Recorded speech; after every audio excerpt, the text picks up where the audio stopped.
यूनानी लोक कथाओं में ज्ञान की देवी एथेना को कवच और रणनीति के साथ दर्शाया गया है, लेकिन सनातन धर्म में सच्चे ज्ञान और दिव्य वाणी सदियों से ग्रीक पौराणिक कथाओं ने शक्तिशाली देवताओं, महाकाव्य युद्धों और आकाशीय क्षेत्रों की अपनी कहानियों से दुनिया को मोहित किया है।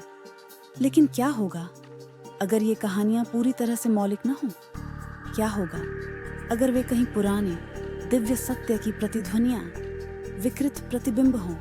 सनातन धर्म का शाश्वत सत्य। सनातन धर्म, जिसे दुनिया हिंदू धर्म के रूप में जानती है, केवल एक धर्म नहीं है। यह ब्रह्मांडीय नियम, शाश्वत व्यवस्था, एक जीवंत वास्तविकता है जिसने हजारों वर्षों से सभ्यताओं का मार्गदर्शन किया है। जबकि ग्रीक पौराणिक कथाएं मिथक के रूप में इतिहास में फीकी पड़ गईं, सनातन धर्म युगों से टिका हुआ है, अभी भी जीवंत है, अभी भी प्रचलित है, अभी भी दिव्य है। यूनानी देवताओं के राजा ज्यूस अपने हाथ में बिजली लेकर माउंट ओलिम्पस से शासन करते हैं, लेकिन गहराई से देखें तो क्या वे देवों के राजा इंद्र से मिलते जुलते नहीं हैं, जो वज्र भी चलाते हैं और इंद्रलोक के स्वर्गीय क्षेत्र में रहते हैं? और सनातन धर्म में ब्रह्मांड के निर्माता ब्रह्मा के बारे में क्या? ग्रीक पौराणिक कथाओं में कायोस और यूरेनस जैसे आदिम देवताओं का अस्पष्ट उल्लेख है, लेकिन उनमें विशाल संरचित ब्रह्मांडीय ढांचे का अभाव है, जिसे सनातन धर्म त्रिमूर्ति के माध्यम से समझाता है।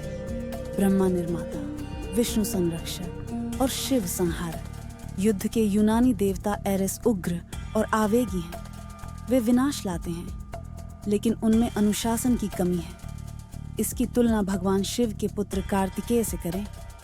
वे भी युद्ध के देवता हैं, लेकिन गहरे आध्यात्मिक, बुद्धिमान और राक्षस तारकासुर को हराने के लिए पैदा हुए हैं। वे दिव्य सेना का नेतृत्व करते हैं, अराजकता के साथ नहीं, बल्कि धार्मिक अनुशासन के साथ।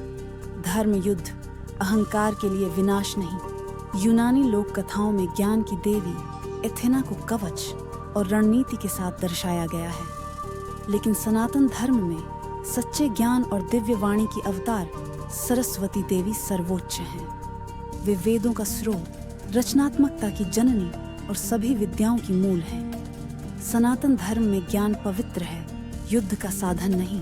ग्रीक मिथकों में समुद्र के देवता पोसाइडन लहरों पर सवार होते हैं और तूफानों को नियंत्रित करते हैं, लेकिन पोसाइडन से पहले वरुण थे, जो समुद्र, बारिश और ब्रह्मांडीय व्यवस्था के वैदिक देवता थे। वरुण सिर्फ समुद्र के देवता नहीं हैं, वे नैतिक कानून के संरक्षक हैं, जो गलत काम करने वालों को बांधने के लिए पाशा, फांसी धारण करते हैं। सनातन धर्म में हर तत्व में चेतना, जिम्मेदारी और धर्म के साथ संरेखण है। ग्रीक पौराणिक कथाओं में हेडिस को अंडरवर्ल्ड पर शासन करने वाले एक डरावने देवता के रूप में दर्शाया गया है।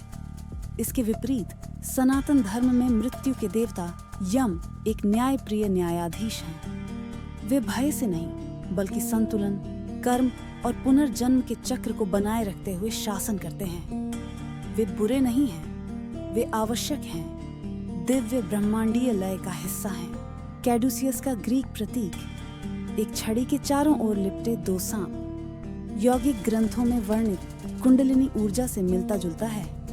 रीढ़ के चक्रों के माध्यम से उठने वाली कुंडलित ऊर्जा, संयोग या वैदिक आध्यात्मिक विज्ञान की प्रतिध्वनियां व्यापारियों, ऋषियों या यहाँ तक कि उन दृष्टाओं के माध्यम से फैलीं जिन्होंने कभी पश्चिम की ओर यात्रा की थी।